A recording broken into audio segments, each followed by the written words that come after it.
বাজার থেকে সস কিনে খাই না ভয়ে, কারণ তারা যে বেসিক উপকরণ সেটা তো দেয় না, উপরন্তু থাকে শরীরের জন্য নানান রকম ক্ষতিকারক কেমিক্যালস এবং ভেজাল।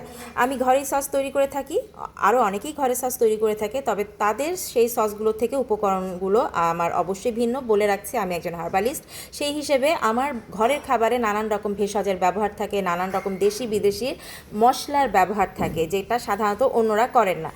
তো যাই হোক, আমি নানান রকম সসই তৈরি করে থাকি। আজকে কথা বলবো অরিগানো স্পাইসি সস নিয়ে। টক, ঝাল, মিষ্টি এই তিনটি স্বাদের সমন্বয়ে হয়েছে আমার এই অরিগানো স্পাইসি সস।